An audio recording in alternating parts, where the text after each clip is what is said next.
నేను ఏం చేస్తూ ఉన్నాడంట? గర్జన చేస్తూ. ఎందుకు చేస్తూ ఉన్నాడు? ఇది పాత తిట్టిగా ఉండకూడదు. ద్రాక్షారసం పోయబడటానికి ఇది పాత తిట్టిగా ఉండదు. ఇది పాత గొడ్డగా ఉండకూడదు. అంతరంగ స్వభావం మారాలి. అంతరంగ స్వభావం మారటానికి ఆయన ఏం చేస్తున్నాడు? హృదయం అనే తలుపు దగ్గరకు వచ్చి తలుపు తడుతున్నా. ఏ విధంగా తలుపు తడుతున్నాడు?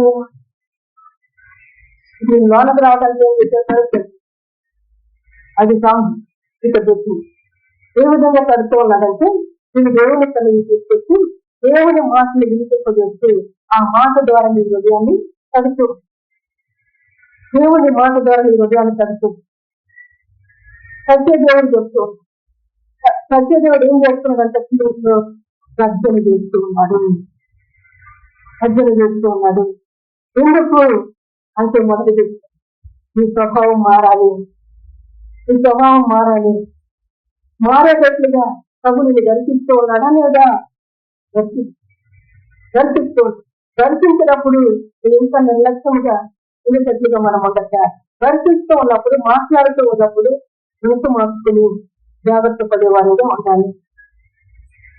తర్వాత ఏమంటాడు? ఎరుసలేములో నుండి తన స్వరము వినబడ చేస్తున్నాడు. భూమి ఆకాశములు వణుకుతున్నవి. ఆయన స్వరాన్ని వినిపింపజేస్తూ ఉంటున్నాక భూమి ఆకాశములు వణుకుతూ, భూమి ఆకాశాలకు ఎవరున్నాయా? అనులున్నాయా? కన్నులుండి, చెవులుండి, కాళ్ళుండి, ముక్కలుండి అన్ని ఉంటాయి. దేవుని మాట మనతో మాట్లాడుతుంటే భయం పొట్టట్టు లేదు, వణుకు పొట్టట్టు లేదు మనకు. అయితే ఇక్కడ ఏం చేస్తుంది అంటే ఆయన మాట వింటే భూమి ఆకాశాలు వణుకుతూ ఉంది. ఇప్పుడు చెప్తూ ఉన్నా, నువ్వు పాత తెచ్చేవా కొత్త తెచ్చేవి? ద్రాక్షారసం పోయబడ ఏ రూపంలో నువ్వు ఉన్నావు? ఏ రూపంలో నువ్వు ఉన్నావు?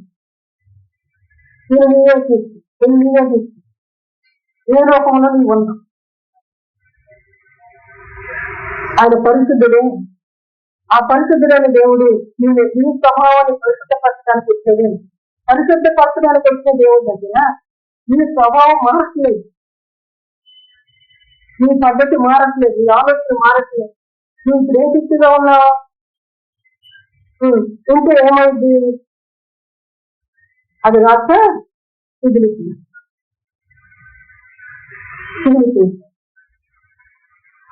ఒకసారి ఆ ఉపమానాన్ని పడతారు అమ్మ.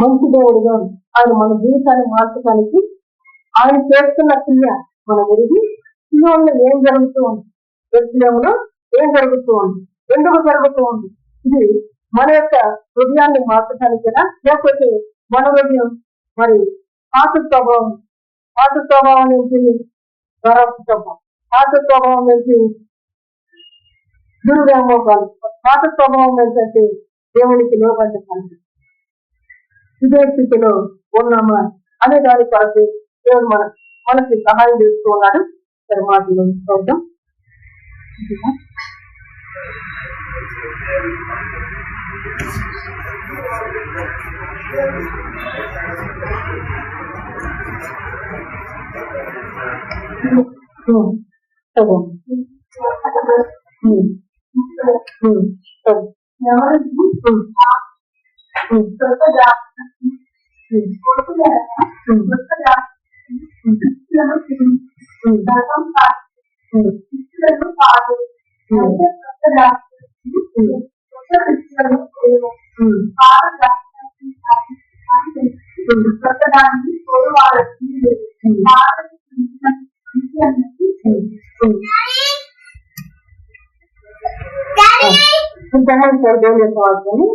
రాయబడుతుంది. 36వ వచనం ఉపమానం చెప్తారు. ఉపమానం చెప్తానగా ఎవడును పాత బట్టకు కొత్త గుడ్డ మార్చుట లేదు, వేసిన ఎడల కొత్తది దానిని చూపినను, అందులో దాక కొత్త దానిలో ఉంది చూసిన మొక్క పాత దానిలో కలియదు, పాత దాంట్లో కలవదు అని చెప్తూ ఉన్నాం. తర్వాత ఏమన్నది, ఎవరిని పాత చిత్తులో కొత్త ద్రాక్షరసం పోయేది, వేసిన ఎడల కొత్త ద్రాక్షరసము చిత్తులను చిగుర్చును, రసము కారిపోవును, చిత్తులు పాడగును. అయితే కొత్త ద్రాక్షరసము కొత్త చిత్తుల్లో పోయి వలను, పాత ద్రాక్షరసం రాజు వెంటనే కొత్త దాన్ని పోయి వాడవను, పాతదే మంచిదని చెప్పాను. నువ్వు ఇంకా పాటలు తాగేటప్పుడు కానీ ఉండకుండా దేవుని యొక్క వాక్యం చెప్తూ ఉన్నాను. ఇంకా పాత గుడ్డకి కొత్త గుడ్డ మార్చి వేసేటట్టుగానే ఉండకుండా రకరకాలు చెప్తాను. మంచి విషయాలు మనకు జ్ఞాపకం చేసేది. మీ అంతరంగ స్వభావాన్ని మార్చడానికి ఆయన మీ హృదయం అనేది తలుపు కడుతుంది. హృదయం అనేది తలుపు కడుతూ ఉన్నప్పుడు పాతదే మంచిదనుకుంది, నువ్వు బ్రతుకుతూ ఉంటే ఆయన నీ తలుపు కడుతున్న హృదయం అనేది తలుపు కడుతున్నా నీ ఎరగం, నీ స్వభావం మారదు. దేవుడు వచ్చిన దేని కొరకు అంతరంగ స్వభావాన్ని మార్చుతాడు, అంతరంగ స్వభావాన్ని నూతన పరుస్తుంది. అంతరంగ స్వభావము దేవునికి మహిమకరంగా ఉండడానికి ఆయన నువ్వేం చేస్తూ ఉన్నావు, పాతదే మంచిది అన్నట్లుగా మార్చుకోమని ఆయన చెప్తుంది. కానీ నువ్వేమంటున్నావు, పాతదే మంచిది అనుకుంటే, పాత స్వభావం మంచిది అనుకుంటే మారలు ఎట్లా అంటే మారలేదు. దాని కొరకే ఆయన సియోనుకు వచ్చి ఏం చేస్తున్నాడంట, గర్జన చేస్తూ ఉన్నాడు. పాతదే మంచిదని బ్రతుకుతున్నాడు. ఆ మంచి దానికి బ్రతుకుతూ ఆ దాని మీద నీళ్ళు పెద్దగా ఉండదు.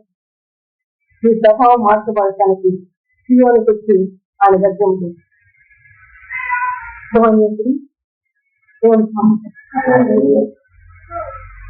ఆ మంచి దేవుడు మంచితనాన్ని మనకు తెలియపరుస్తూ చెప్తూ ఉంటాడు. ఎన్నోసారి చదివాం, ఈ ద్రాక్ష తిత్తిరంటే ద్రాక్ష తిత్తిరి దేంతో పోతుంది అంటే మనసుతో. మంచి యొక్క రోజు ఈ హృదయంలో పాత ఏమండి దేవుని యొక్క లెక్కల చూడమా సారీ మనకి వరుస 7వ అధ్యాయము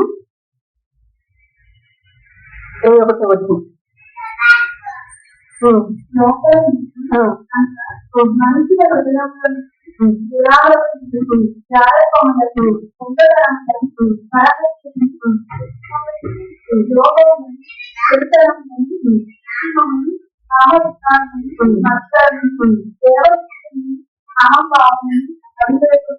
ఇవన్నీ కూడా లోపలే ఉంది.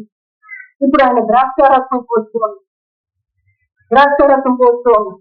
ఉంటే ప్రస్తుత వచ్చి ఇచ్చిన పగలగింద అలా చెప్తూ ఉన్నా. మంచి దేవుడిగా చెప్తూ ఉన్నా. నువ్వు విశ్వసించడానికి బదులుగా మనము తెలియలేని వారంగా, అంగీకరించలేని వారంగా, విశ్వసించలేని వారంగా మనం మీకు ఇచ్చే విధంగా ఉందంటే ఇచ్చే అంటే సంచులు అన్నమాట. వాళ్ళప్పుడు తోలుతో తయారు చేస్తుంటారు. ఆ సంఖ్యలో ఏం జరుగుతూ ఉందంటే పాత దేవుడు అటువంటి స్థితి మీ దగ్గర ఉండకోకుండా కరుణించి మన దేవుడు మన జీవితాన్ని మారుస్తూ చెప్తూ ఈ అంతరంగ స్వభావాన్ని మారుతూ చెప్తూ దేవునికి వచ్చి గర్జన చేస్తూ ఉన్నాను. ఎందుకు అనగా లోపల ఏముందంటే దేవుడు రాసేడు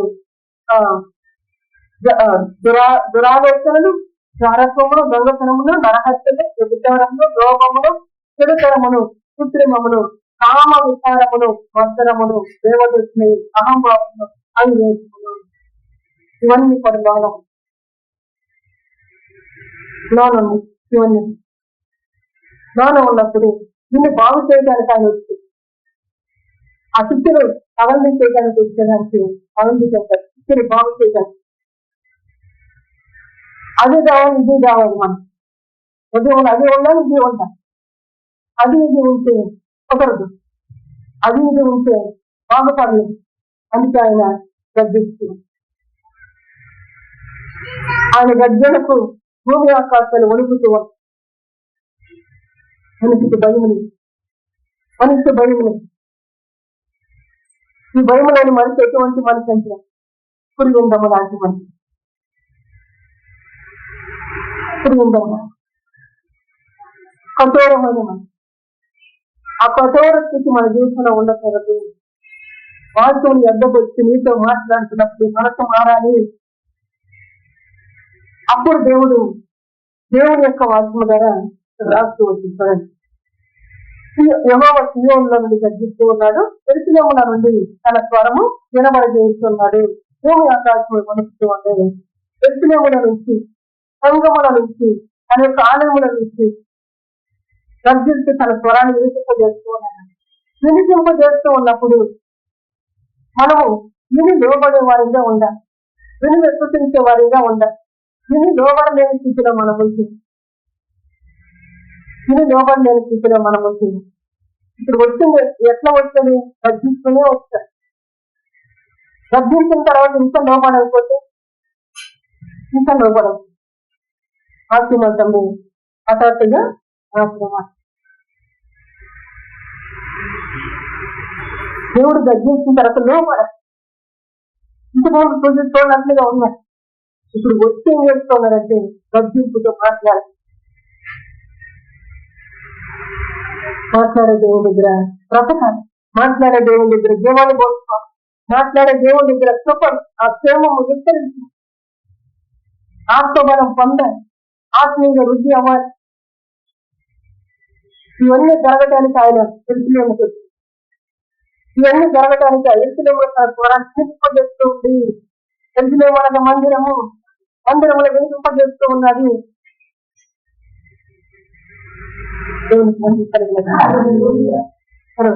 అప్పుడు భూమి ఆకాశం అయితే యెహోవా తన ప్రజలకు ఆశ్రయముకు ఇశ్రాయేలీయులకు దుర్గముగాను ఉండును, ఆశ్రయముగాను దుర్గముగాను ఉండును. ఈ గర్జించే దేవుడు తన ప్రజలకు ఎవరైతే తన మాట విని తన మాటకు లోబడుతూ ఉన్నారో వాళ్ళు ఏమనుకుంటున్నాడు? ఆయన మన ప్రజలు, మన ప్రజలు. ఉదయం దగ్గరికి మాట వచ్చింది, లోబడలేదు. లోబడిన ప్రజలు అంటుంది, లోబడిన ప్రజల్ని అన్నది ఇస్రాయేలు ప్రజలతో చెప్పాడు, ఈ నిబంధన ఈ పట్టణంలో మీరు అనుసరిస్తే మీరు నాకు ప్రజలు.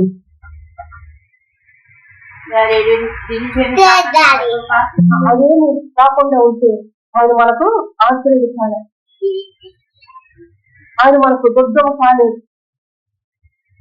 ఆశ్చర్యంగా దుర్గముగా ఆయన మనం ఉండేటట్టుగా అంతరంగ స్వభావాన్ని మార్చుకోవాలి. అంతరంగ స్వభావం నూతన పరచబడాలి. ఆ నూతన పరచబడినప్పుడు ఏం చేస్తున్నాడు? అన్ని లెక్క మీదట దానిలో సంచరింపకుండా యెరూషలేము పరిశుద్ధ పట్టణముగా ఉంది. ఈ దేవుడైన యెహోవాను నేను నాకు ప్రతిష్ఠితమకు సీయోను పర్వతమందు నివసించుతున్నానని మీరు తెలుసుకుంటున్నారు. అన్ని లెక్క మీదట సంచరించడు అని ఎందుకు చెప్తున్నాను? ఇలాంటి జాగ్రత్త. దేవుని యొక్క వాక్యాన్ని నువ్వు మార్చుకోలేదు. మొట్టమొదటి వచ్చిన నీవు మారాలి అంటే, నీవు మారితే ఈ తోటి వారిని బ్రతికి అప్పుడు మరి వారు ఇంకొక రకంగా రారు. ఈ కొడుకులన్నీ వస్తారు, ఈ మాదిరిలోనే వారు అన్నిటితో ఉండరు. అందుకే వాళ్ళు సంచరించారు. దేవుని సంఘం అనేది ఎట్లా ఉంటుందో చెప్తున్నా, దేవుని సన్నిధి ఎట్లా ఉంటుందో చెప్పుకోవాలి. దేవుని సంఘములో దేవుడు ఏం చేస్తున్నాడంటే ఏక ఆత్మతో ఏక మార్గములో అని నడిపిస్తూ, ఏక ఆత్మతో ఏక మార్గం నడిపిస్తూ, ఏక ఆత్మ నీలో లేదు, ఏక మార్గం నడవట్లేదు, నువ్వేమవుతున్నావు? అన్నిటి పోవు. అందుకు ఆయన గర్జిస్తూ అన్నిటిగా ఉండక రేపు ఆత్మక యొక్క మార్గం నడుస్తుందా మన ముందు దేవుని కనపరిచే వారిగా ఉండటానికి అర్థమవుతుంది అనేది దేవుని యొక్క లేఖనాలు ఎంత సత్యమును ఎంత ఆయన లేఖనాల్లో ఎంత విలువైన సత్యం ఉందో మనం గ్రహించిన వారికి మనుషులు కట్టింది సంఘం 1,00,000 మందిని సంఘంగా కట్టింది లేకపోతే 2 కోట్ల మందిని సంఘంగా కట్టింది. మళ్ళీ వచ్చిన వాళ్ళు ఎట్లా వస్తారంటే ఒకడేమో ఇక్కడి నుంచి ఇక్కడికి ఇంకొకడేమో ఇంకొక రకంగా వచ్చింది. ఈ రకరకాలన్నింటిని బట్టి దేవునికి సంతోషం ఉండదురా, సంతోషం ఉందా? దేవుడే కడుతున్న ఆలయముగా, దేవుడే తన మందిరాన్ని మలుస్తున్న దేవుడిగా, ఆ మందిరము ఆ జీవమైన మందిరంగా, ఆ మందిరము జీవమైన మందిరంగా ఆయన సిద్ధపరిస్థితి ఉంటే సిద్ధపాటులో మనల్ని కొంతమందిని పెట్టి ఎందుకు ఎంతగా గర్జించి ఎంతగా నేర్పిస్తూ ఉన్నాడంటే నీ అంతరంగ స్వభావం మారి, నీ పోలిక మారి, నువ్వు శ్రేష్టంగా కనబడుతూ ఉంటే నీ వెనక వచ్చే వాళ్ళు కూడా అదే విలువలు, అదే పద్ధతులు, అదే మార్గం. మా దగ్గర కరోనా వారంలో ఇక్కడ జరిగింది అట్లా జరిగింది అని వాళ్ళు ఇక్కడికి వచ్చి మా దగ్గర అందరిగా నిన్ను బట్టి నీ పోలీసులకు వాళ్ళ అందుకే లేఖనాలు చెప్పి నీ వద్దకు నేను చేస్తాను. నీ వద్ద నువ్వు బ్రతగా నువ్వు బ్రతికితే నీ వద్దకు దేవుని యొక్క లేఖనాలు మన జీవితాన్ని బాగు చేసేలా ఆ లేఖనాలు మనం జరగటానికి ఆయన మన పనులు చేసి జాగ్రత్తగా మనం బ్రతకడానికి మాట్లాడుతున్న జాగ్రత్త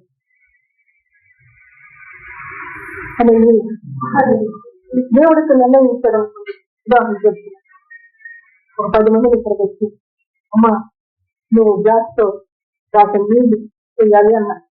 గ్లాసు నీళ్లు పోతే వ్యక్తి గ్లాసు నీళ్లు పోయడానికి పిలిచి లేకపోతే ఇంకొక వ్యక్తి దేవుని తనకి పిలిచి అమ్మా నువ్వు పని చేయాలి అని అప్పగించినప్పుడు ఆ క్రమంలోనే మనం వచ్చి మన వెనక వచ్చిన వాళ్ళు ఆ క్రమాన్ని తప్పుతారా?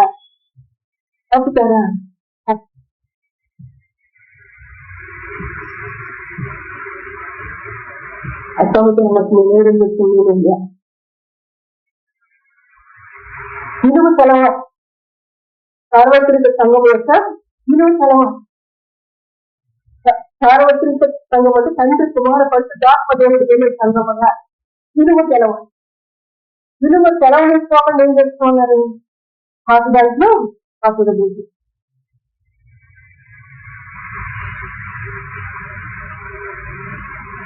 అందుకే రోగం ఏర్పడాలి. మీకు అంటున్నారు రోగం ఏర్పడాలి. ఏ రూపం అది? ఏ రూపం అది? దేవుని యొక్క సైన్యముగా, దేవుని యొక్క సమూహముగా సిద్ధపడి రూపం మీద సైన్యముగా సమూహముగా దేవుని యొక్క వాసన మనం తీసుకుంటుంది. పోలీస్ అధికారంగా లేకపోతే పోలీసు వ్యవస్థ ఉందనుకున్న కాన్సెప్ట్. ఆ వ్యవస్థలో ఇంకొక వ్యక్తి చేరాలి అంటే ఆ పోలీసు రూల్ కాన్సెప్ట్ కదా, ఏ రూల్స్ అనేది అల్లాలా అన్నట్టు. ఏ రూల్స్ అన్నట్టు ఏం చేస్తారు?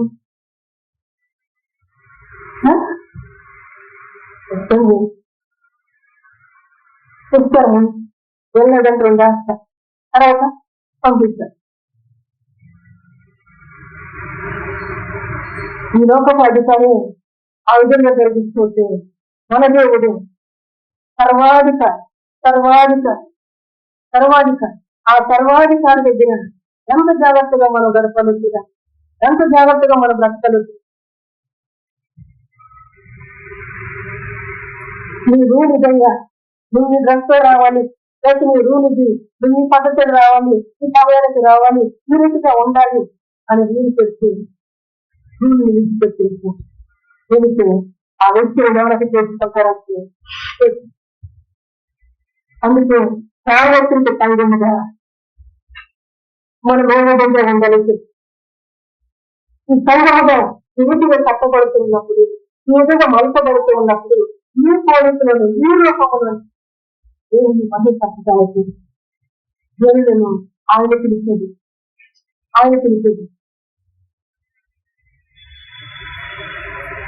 చాలా ప్రాముఖ్యత చెప్తున్నారు. అర్థమవుతుందని మీకు అనుకుంటున్నాను, అర్థమవుతున్నారు. ఆ రీతిగా మనం ఉండకపోతే పరిశుద్ధ వాక్యాలు కలిగిస్తుంది. నియమం ప్రకారం పోరాడకపోతే ఏం దొరుకుద్ది? ఏమన్నా దొరుకుద్దా? నియమం ప్రకారం పోరాడిన వాడికి నియమం ప్రకారం జరగదు చెప్పని మాట. రెండో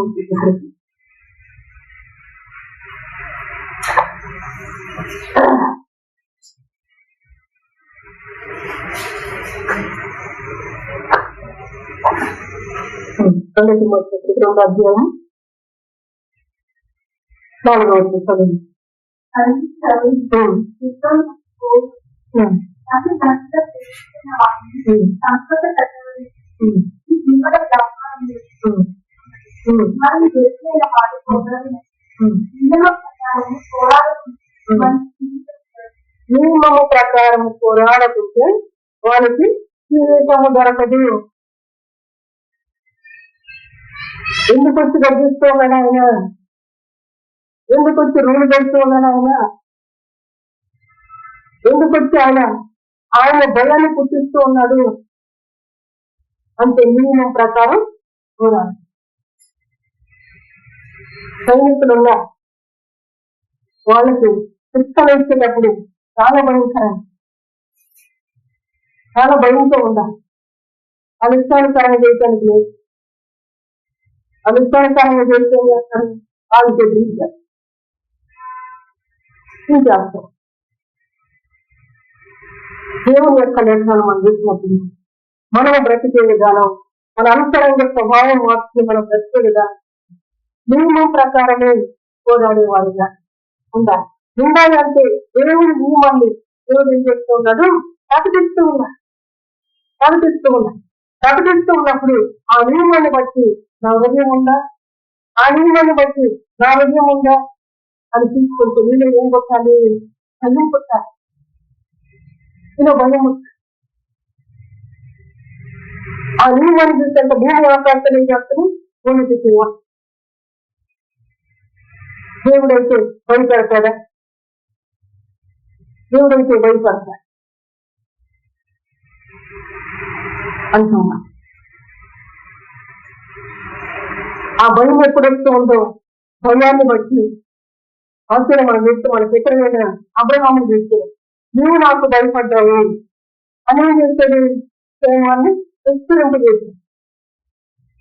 అప్పుడు ఇచ్చిన వాగ్దానాన్ని నెరవేర్చుకుంటూ ఆశీర్వదించుకుంటూ వచ్చాడు.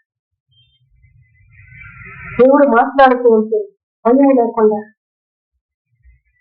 తోలిక మారకుండా, మన అంతరంగ నూతన పట్టబడుకోకుండా ఎన్ని దినాలు గడిపిన దినాలు కూడా ఏమవుతుందంటే గొప్పనే ఉంటాయి. స్వభావం మార్చుకోకుండా ఉన్న దినాలన్నీ మీలో ఏముంటుందంటే ఆత్మీయతే ఉంటాయి. పరిశుద్ధుడైన ఆ పరిశుద్ధ దేవుడు తన ఆలయంలో ఆయన వాక్యం కనిపిస్తూ ఉంటే నేను అభ్యాసాలు గర్భిస్తూ ఈరోజు మన బ్రతుకులు మార్చడానికి మొదటగా చేసింది మీ స్వభావం మారాలి. ఈ అంతర్గతం ఆ స్వభావం మారటానికి ఎక్కువ ఏ గుంపులో మనం ఉందాం, పరిశుద్ధ రచన చేస్తుంది. నియమం ప్రకారం పోరాడుతుంది. నియమం ప్రకారం నడుస్తున్న గుంపులో మనం ఉంటేనే, ఆ గుంపులోనే మనం ఉంటేనే, ఆ విధంగా ఆ నియమం ప్రకారం మనం నడుచుకుంటేనే మన కొరకు నియమాన్ని విడిచిపెట్టి మనం నడుచుకుంటే ఏముంటదంటే ఆ సైనికుడు ఆ సైన్యంలో మీద అధిపత్యం చేస్తారు. సైన్యాన్ని శిక్షిస్తూ దేవుని లేఖనాలు ఎంతో సత్యమైన ఆ సత్యమైన నేత్రం ద్వారా తను మనకు చూస్తున్న మాకు ఇప్పుడు గమనించినప్పుడు అన్ని జనుడి మీదట దారిలో సంచరింపకుండా ఎరుసలేము పరిశుద్ధ పట్టణముగా ఉండును. ఎరుసలేము ఆ నియమం ప్రకారం ఆయన చెప్పేదానికి అక్కడ నడుచుకుంటూ ఉంటుంది. ఆ పట్టణం ఏమవుతుందంట? పరిశుద్ధ పట్టణము. పరిశుద్ధ పట్టణము దేవుని యొక్క వాక్యం మన వినికిడి దగ్గరకు వచ్చి మనకు ఆయన మాట ద్వారా మనకు జ్ఞానాన్ని ఇస్తూ ఆయన మాట ద్వారా మార్గాన్ని చూపిస్తూ ఉండగా ఆ మార్గం ప్రకారం మనం నడవడానికి, ఆ జ్ఞానం ప్రకారం మనం నడుచుకోవడానికి మనసు పెట్టుకునే వారిగా ఉన్నప్పుడు మీ ద్వారా దేవుని యొక్క మందిరమును దేవుని చేయగలరు సంతోషం. ఆ విధంగా నువ్వు ఉండలేదనుకో, నువ్వు వచ్చేం చేస్తావు? ఆ పట్టణాన్ని పరిశుద్ధ పట్టణంగా వదిలేకోకుండా తడగొడుతూ అందుకొరకు ఆయన గర్జిస్తూ ఉన్నాడు, భయం పుట్టిస్తూ. ఆయన పట్టణం పరిశుద్ధ పట్టణము, అపరిశుద్ధ దానిలోకి రాకూడదు. దేవుని యొక్క లేఖనాలు కీర్తన కారుడు అంటారు, ఈ మందిరానికి వెళ్ళినప్పుడు కూడా పరిశుద్ధతయే అనుకూలమైనది. నియమ సత్యులు వచ్చి నియమ ప్రకారం పోరాడక ఏం చేస్తున్నావు? అపరిశుద్ధ పరిశుద్ధ దేవుడు ఏమంటాడంటే, నా మందిరం ఆవరణలోకి ఎవరు రమ్మన్నారు? దేవుని పిల్లలంగా దేవుని మాట చాలా శక్తివంతమైన మాట. ఆ శక్తివంతమైన మాటలు మనం గ్రహించుకొని జాగ్రత్త పడితే మన జీవితం ద్వారా శాస్త్రమైన రక్షించలేదు. మనం అనుకోవచ్చు, లెక్కలేసుకోవచ్చు, నేను వాళ్ళకి సువార్త చేస్తాను, వీళ్ళకి సువార్త చేస్తాను, వాళ్ళ గురించి ప్రార్థన చేస్తాను, వీళ్ళ గురించి ప్రార్థన చేస్తాను అని మనం లెక్కలేసుకోవచ్చు. దేవుని లెక్క జీవనం ప్రకారం, దేవుని లెక్క వాక్యం ప్రకారం అరితిగా మనం ఉండకండి. మనం వేరొక మార్గము కింద మనం వెళ్తూ వచ్చినాం. ఆ వేరొక దాన్ని ఏం చేస్తున్నాడు?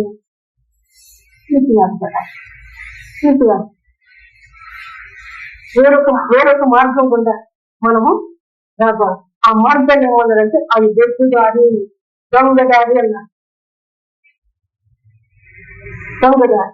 ఆ దొంగ ఎందుకు వస్తున్నాడు అన్నాడు? హత్య చేశాను. ఎవరిని హత్య చేస్తుంది? ఇప్పుడు చెప్పండి. పరిశుద్ధ పట్టణంలో ఆయన పరిస్థితిని ఆయన నియమం ప్రకారం నడిపిస్తూ పరిశుద్ధ పచ్చి దేవుని అక్కడ పెట్టారు. ఈ దొడ్డిదారిలో వచ్చిన వ్యక్తి ఏం చేస్తున్నాడు? మంచిగా ఉన్న వాళ్ళు కూడా చెడగొడుతున్నారు. అది హత్య. దొంగవాడు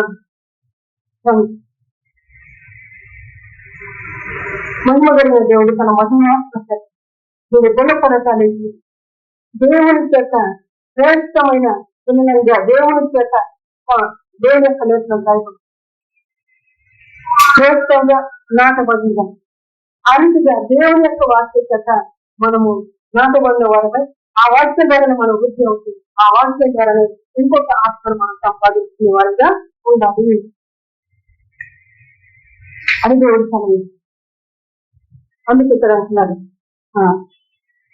పరిశుద్ధముగా ఉండను మీ దేవుడు యెహోవాను నేను నాకు ప్రతిష్ఠితమగు సియోను పర్వతమందు నివసిస్తున్నానని మీరు తెలుసుకోండి అని ఎక్కడి నుంచి ఉన్నాడంటే ఆయన సియోను పర్వతమందు నేను నివసిస్తూ ఉన్నానని మీరు తెలుసుకుంటారు. ఈ బోధ నీ దగ్గరకు వచ్చి ఏం చేస్తూ ఉంది?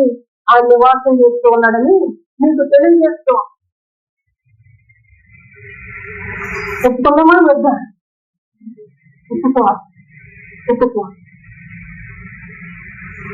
ఆయన వచ్చి సియోనుకు వచ్చి సియోను ఆయన ఉన్నాడని ఆయన నాతో మాట్లాడి నన్ను బలపరుస్తూ ఉన్నాడు. నువ్వు ఎరిగే రీతిగా ఆయన సంచరిస్తూ ఉన్నాడు. ఆయన సంచరిస్తూ మంచి దేవుడిగా మహిమగలిగిన తండ్రిగా కలుగుతూ నీ దేవుడైన యెహోవా నేను నాకు ప్రతిష్ఠితమగు సియోను పర్వతం ప్రతిష్ఠించుకున్నది, ఆయనని వాసన చేయడానికి ప్రతిష్ఠించుకున్నది ప్రతిష్ఠించుకున్న సియోను పర్వతం అందు నివసిస్తున్నారని మీరు తెలుసుకుంటారు. సన్నిధిలో ఎవరున్నా దేవుడున్నా ఉన్నాడు అని తెలుసుకుంటున్నాడు. తెలుసుకునేటట్లు కానీ మన కన్నులు ఆయన తెరిచి దేవుని మనం కలుపుతారు. సన్నిధిలో ఎవరో ఉండాలి, సన్నిధిలో ఎవరో ఉండాలి. ఎవరు వాళ్ళు అంటే ఏదో పేరు పెట్టుకుని అక్కడ నిలబడి సన్నిధిలో వాళ్ళు ఉన్నట్టుగా వాళ్ళ నియమాలు చెప్పుకుంటూ పోతే అది పరిశుద్ధ పట్టణము కానీ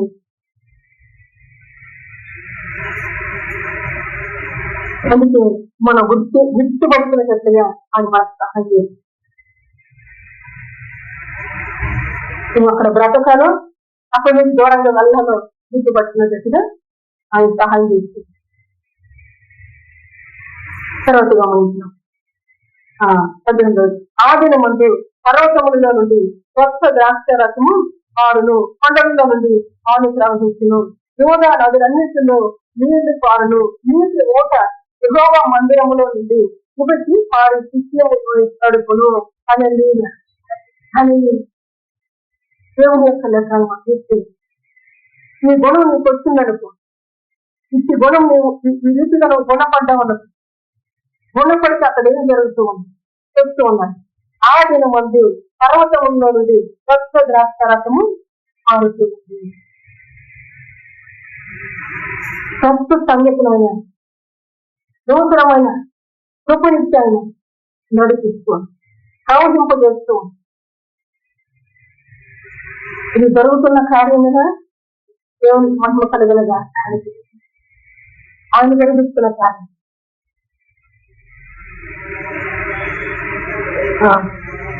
అవును, కొండలలో నుండి పాలు ప్రవహిస్తున్నది దేవుని యొక్క వాక్యం. పాలు ఆ కొండలలో నుంచి పాలు ప్రవహిస్తూ ఈరోజు నేను ఇక్కడ ఆకారానికి మంచిదని నిలబడ్డాను. ప్రవహిస్తుంది ఎవరంటే వాక్యం అనే పాట. దేవునికి మహిమ కలిగిన ప్రవహిస్తుంది ఎవరంటే ప్రతిష్ఠించుకున్న స్థలములో ఆయన ప్రవహింపజేస్తూ, ప్రతిష్ఠించుకున్న స్థలములో ఆయన క్రియను జరిగిస్తూ ఇక్కడ తీసుకొచ్చే జనాన్ని నేను ఏర్పాటు చేస్తున్న స్థలం. దేవుని యొక్క లక్షణం నన్ను చూస్తాను మీరన్నా చూపిస్తున్నాడు. జన ఆయన మాట్లాడుతూ ఆయన ఉన్నారని చూపి మంచి దేవుడు ఫలక్రియను జరిగింది. మరి ఇక్కడ మనం నిలిచిన చోట జనులు పేరు వచ్చినట్టుగా జాగ్రత్త పడదామా, లేకపోతే మనం నిలిచిన చోట దేవుడు లేనట్టుగా బ్రతికే జనులను పారవేయనట్టుగా మనం ఉన్నాం. అన్ని కట్టినట్టుగా నేర్పిస్తున్నాం. చూపిస్తూ నేర్పిస్తూ ఉండగా నువ్వు ఇంకా అపనమ్మ చెప్తూ అవివేకంతో ఉంటుంది. నీ అవివేకం ఏం చేసింది? స్థిరపడనివ్వదు. అవివేకం ఏం చేసిందంటే రాజ్యంలో నుంచి తప్పించిందా లేదా? ఎవరి యొక్క అవివేకం ఏం చేస్తుంది? అది ఆయన స్థిరపడద్దాం అనుకున్నదంట దేవుడు, కానీ రాజ్యంలో నుంచి తప్పింది. దేవుని రాజ్యముగా సిద్ధపరుస్తున్నానన్నా. సిద్ధపరుస్తూ ఉన్నప్పుడు ఇంకా నువ్వు అవివేకపు ఆలోచన చేస్తూ ఉంటే, ఇంకా నువ్వు అజ్ఞానంతో నడుస్తూ ఉంటే, నీ అజ్ఞానమే నీ అవివేకమే నేనేం చేస్తూ ఉన్నది? నేను స్థిరపడతాను, నేను రాజ్యం నుంచి దూరం చేస్తూ ఉన్నాను. ఎంత కోల్పోతూ ఉన్నావో భయపడి జనాలన్నా, లోబడి జనాలన్నా దేవుని మహిమపరుస్తూ దాస్తున్న దేవుని మహిమపరుస్తూ క్షేమం విస్తరించడానికి, మేలు కలగటానికి ఆయన సంగతులు ఆయన బోధిస్తూ ఇంకా మనము ఏదో తీరులో మనము మన బ్రతుకుని ఎవరు కాపాడతారు? కాపాడదే ఆయన కాపాడుతాను అని చెప్తూ ఉన్నప్పుడు ఆయన మాట మన వినకుండా మన బ్రతుకుని ఇంకెవరు కాపాడు? అందుకే ఈ మాటలు నీ హృదయంలో ఉంచుకుంటే ఈ మాటలను నీ ప్రేమను వెళుతూ ఉన్నప్పుడు నేను కాపాడుతూ ఉంటుంది. మంచి దేవుడిగా దేవుని సన్నిధానంలో చెప్తున్నాడు. ఆ పర్వతము నుంచి ఆ ద్రాక్ష రసమును కొండల నుంచి పాలను ప్రవహిస్తూ ఉన్నాయి. యోధా నదులన్నింటిలో నీళ్లు పారును అని యోధా నదులన్నింటిలో దేవుని మాటలు వింటూ ఉన్నాం. ఆయన నాతో మాట్లాడుతూ ఉన్నాడు, నన్ను బలపరుస్తూ ఉన్నాడు. దేవుని కృపను ఆవరించి ఆ కృప ద్వారా నన్ను నాకు గోపురమైన బలాన్ని ఇస్తూ ఉన్నాడు. ఆయన ఎరిగి దేవుణ్ణి శిక్షిస్తూ ఉంటుంది, దేవుని గొప్ప చేస్తూ ఉంటుంది. ఆ స్థితిలో నుంచి ఆ యోధుల నుంచి ఏం పడుతూ ఉన్నట నీళ్ళు అనేది దేవుని వార్తలు ఇంకా నీ కొరకు ఇంకా ప్రవహించు. ఎందుకు నిన్ను స్థితి చేయమంటున్నారు?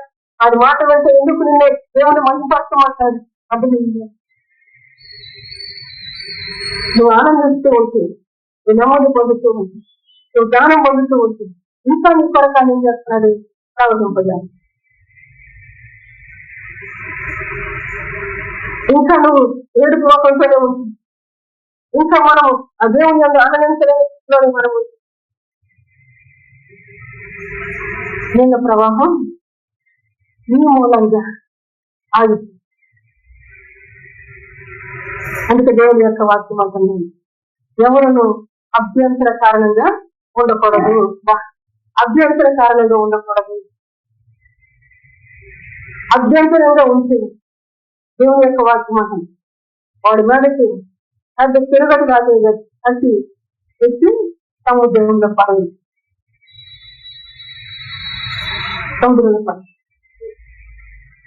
ఎందుకన్నాడు దేవుడు? ఆయన వచ్చి ఆయన గర్జించి ఆయనే ఏర్పాటు చేసుకుని ఆయనే ప్రతిష్ఠించుకుని ఆయనే పరిశుద్ధపరుస్తూ ఆయనే మన కొరకు రసదారులుగా పర్వతాల నుంచి ద్రాక్షరసమును కొండల నుంచి పాలను సంజింపజేస్తూ ఉంటే మనం ఇంకా అభ్యంతర పరిచే వారిగా ఉంటే ఆ అభ్యంతర పరిచే వ్యక్తికి ఏం చేయమన్నాడు? తిరగట్టు రాజు గట్టి. ఎందుకు తిరగట్టు రాజు లేకపోతే మరి చాలుతుంది చాలకుండా అంటే ఇంకేంటి? సంవత్సరాల నుంచి తప్పించడానికే దేవుడు తన మాటలు మనకు అందిస్తుంది. ఒకరికి అభ్యంతరం కలిగించే రీతిగా మనం ఉండదు. అభ్యంతరం కలిగించే రీతిగా ఎప్పుడు ఎట్లా ఉంటున్నాం? దేవుని యొక్క గడ్డింపుగా లోగా దేవుడు పరిశుద్ధపరుస్తూ ఉంటే ఇంకా మనము మన హృదయంలో పాటదే ఉంచుకుని మన హృదయంలో కామకత్వం, మన హృదయంలో జాగ్రత్త, మన హృదయంలో దురయోచనని తీసుకుని అభ్యంతర కారణంగా తినవుతాం. అభ్యంతరం తెరపక స్థుతి చేస్తూ ఉంటే ఆయన మాట మట్టి సంతోషిస్తూ ఆయన మాట మట్టి దేవుని గణపరుస్తూ ఉంటే అక్కడ ఆయన ఏం చేస్తూ ఉన్నదంట? నీళ్లను ఆ నీళ్లు పాలను అదే అంటే నీళ్ళు ఇంకా ప్రవహిస్తూ ఉంటాయి. నీరు దేవుని యొక్క వాక్యాన్ని సాగరిస్తుంది. ఈ వాక్యం అనే నీరు ఇంకా ఎదుటి ఆహారం పెడుతూ ఉన్నా తింటూ ఉంటేనే ఇంకొక కూర పెడుతూ ఉన్నాం. అదేవిధంగా ఏసయ్య కూడా జీవాహారం మనకు అందిస్తూ ఉన్నప్పుడు నువ్వు తింటూ అమ్మ బాగుందనంగా నమ్మే చేసి అప్పుడు చాలా పెడితే ఇంకా పెట్టి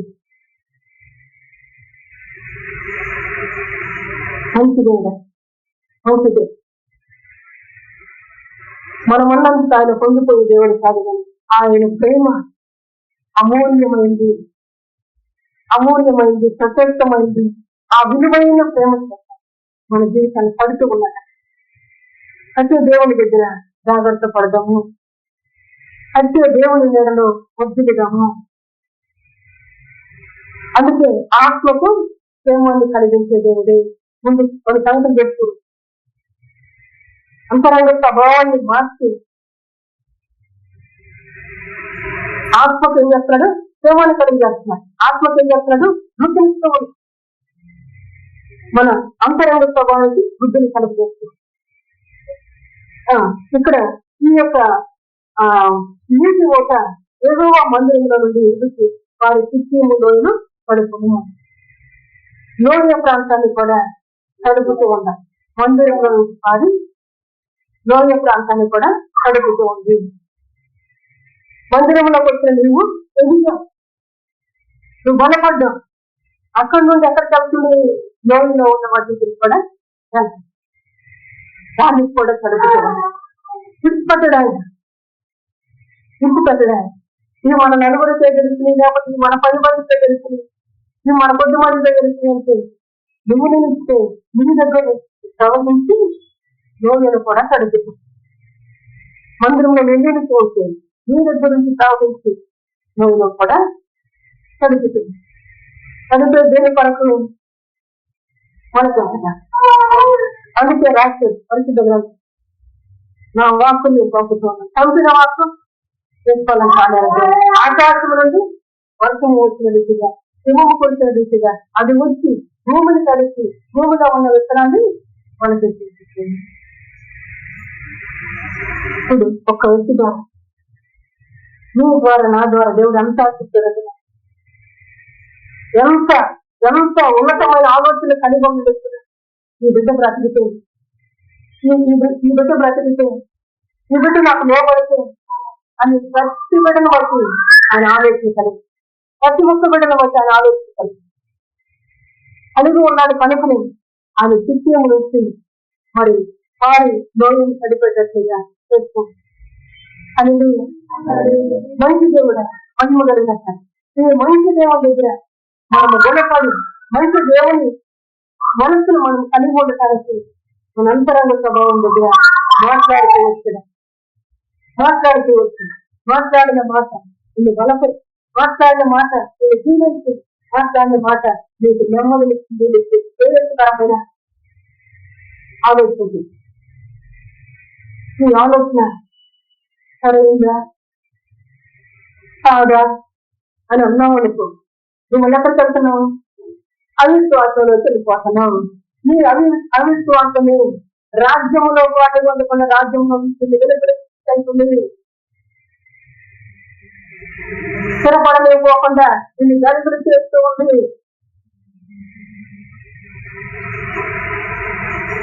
ఎవరైనా దేవుని మాట విని ఆ మాటకు లోబడుతూ ఆ మాట మనల్ని నీ ద్వారా ఆత్మని సంపాదించగట్టుగా ఆ మాట మనం నిలబెట్టి ఆ మాట మనల్ని కట్టి ఆ మాట దేవునికి మహిమకరంగా ఒక ఆత్మను మనం సంపాదిస్తే పరలోకం ఏం జరుగుతుందంట మంచి దేవుడు చెప్తున్నాం, మహిమ కలిగిన దేవుడు చెప్తున్నాం. సంఘములకు వచ్చి ఎందుకు తగ్గిస్తున్నాడు ఇక్కడ అర్థమైంది. సంఘములకు వచ్చి ఎందుకు భయాన్ని పుట్టిస్తున్నాడు ఇక్కడ అర్థమవుతుంది. భయం పుట్టిస్తూ ఉన్నప్పుడు భయపడాలి, లోబడాలి. తగ్గించినప్పుడు లోబడాలి. ఏమి మనకు చేత కావాలన్నట్టు మనం లోబడలేకపోకుండా వచ్చింది. లోబడని ప్రజలారా మీకు బ్రహ్మాంతుడు లోబడి లేని వారిందా మనం ఉంటాం. లోబడి జాగ్రత్తగలిగి వెనుకోగలిగి ఆయన ఎందుకు స్థిరముగా ఆయన రాజ్యవారసులుగా ఆయన పిల్లలుగా ప్రేమాభివృద్ధిని దేవుడు మనకు కలిగిస్తుంది. దేవుడికి మహిమ కలిగినగా వీడి పరిశుద్ధ వాక్యాన్ని అభినందిస్తున్నది.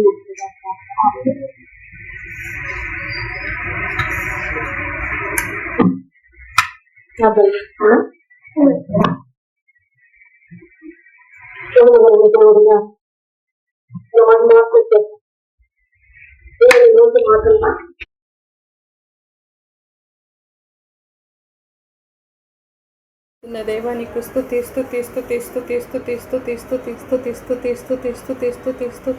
స్తోత్రమేసయ్య. గొప్ప